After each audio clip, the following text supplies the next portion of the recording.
Before there were maps, there were two worlds. The world you know, and the shining realm of Kaf, hidden just beyond it. A kingdom of fairies and giants and magic. On the night he was born, an emperor 1,000 miles away woke from a dream.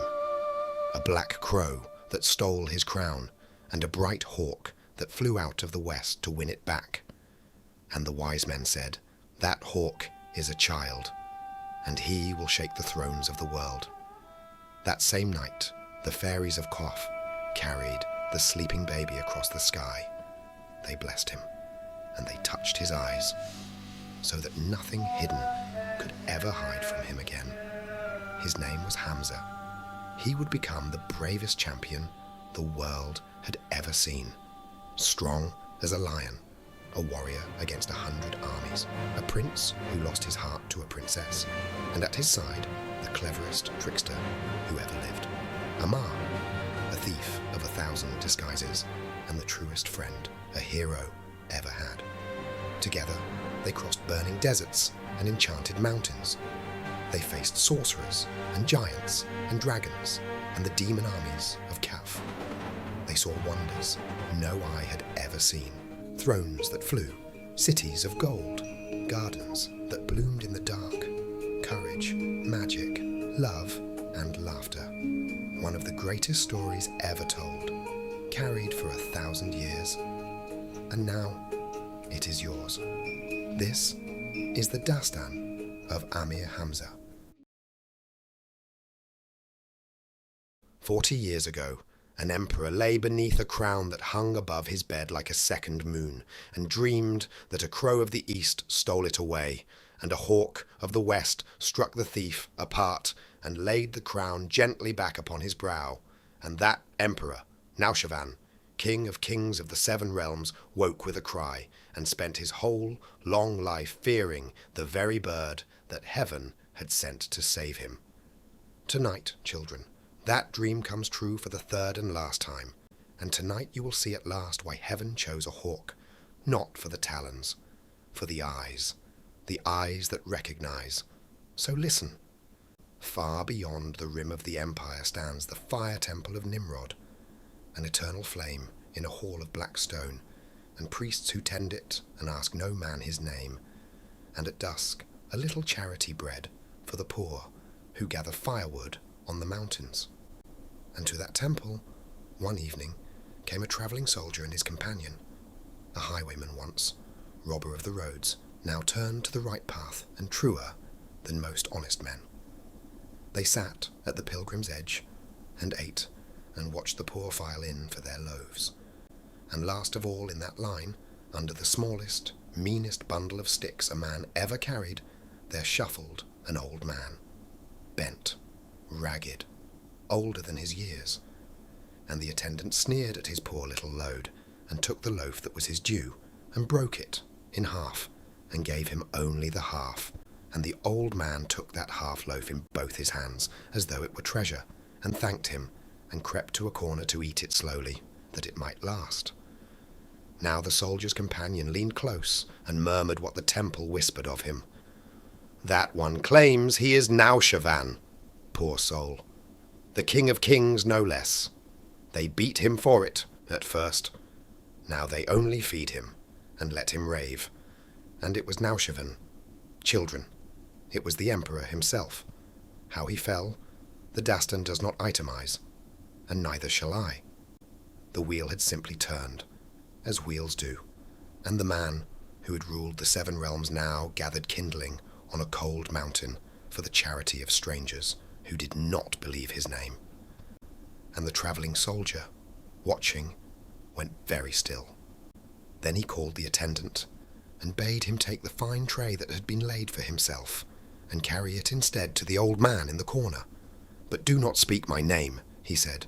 "Say only that a soldier shares his luck tonight."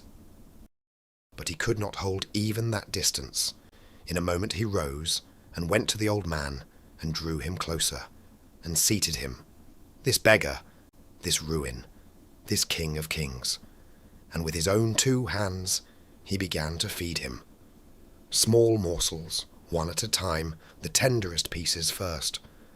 And all the while the soldier wept, openly, steadily, without shame, the tears running down into his beard as he fed the old man like a child, and the old man, warmed for the first time in seasons, fed and unmocked, wondered at those tears, and asked why a stranger should weep to feed a beggar.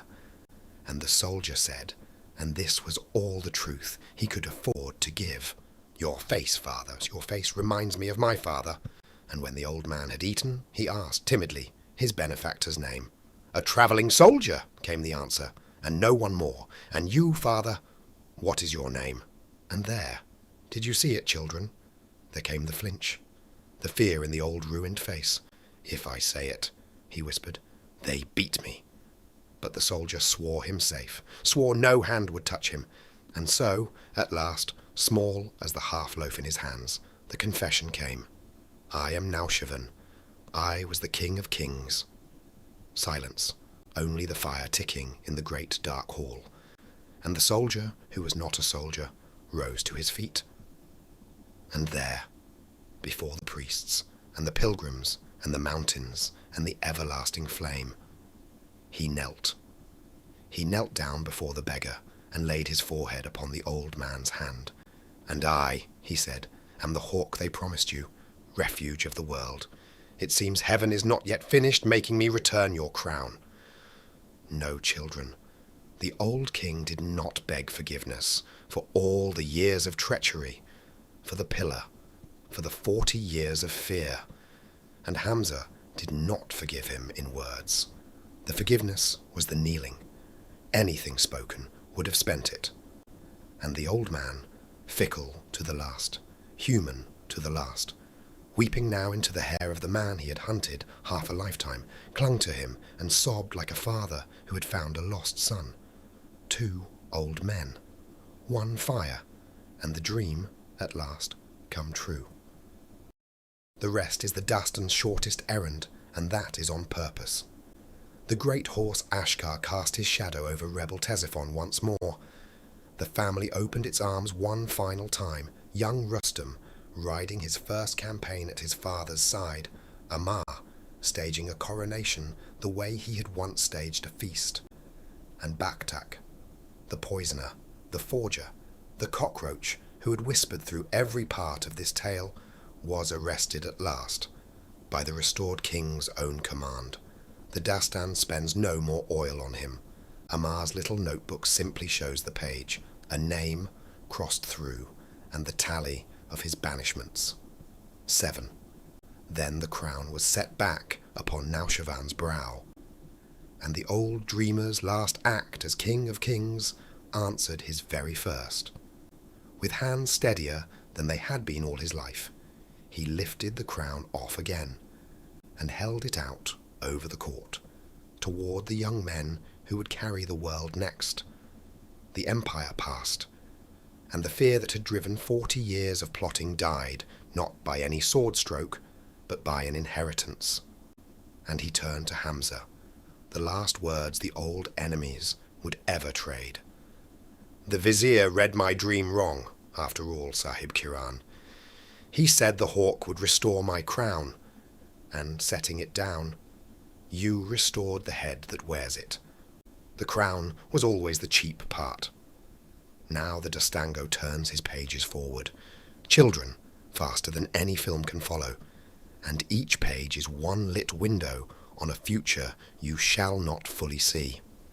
Here rides Rustum at the head of his own column, east into a story that is a whole other lamp's oil.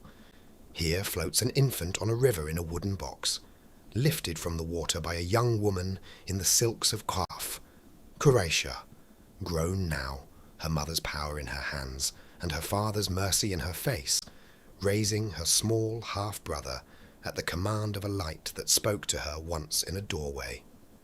Here sits Amar, grey at the temples, a hand upon his shoulder, and a horde of grandchildren at his knee, teaching them the 3 rules of the Ayar's craft, and lying outrageously about the pigeon.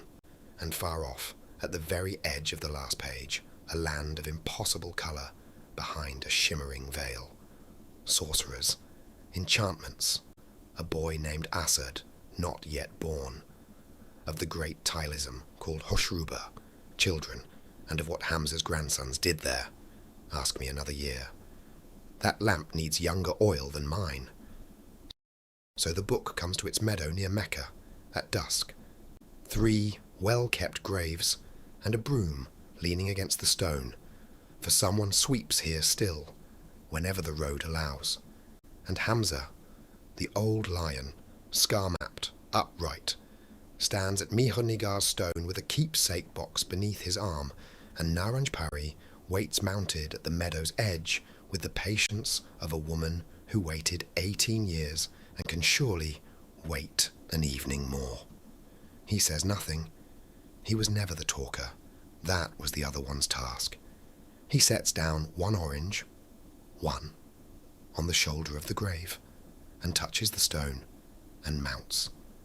And the 3 riders grow small into the evening, the tellers who weigh their words. Children end their weighing here, of the Amir's last road, the road that every mortal rides. The dastan keeps its silence, and so shall I. Some pages belong to God alone, but the lamp, children. The lamp belongs to whoever tells him next. Take it. Hold it steady. Good. That is the whole of it then. The dastan of Amir Hamza. Sleep now.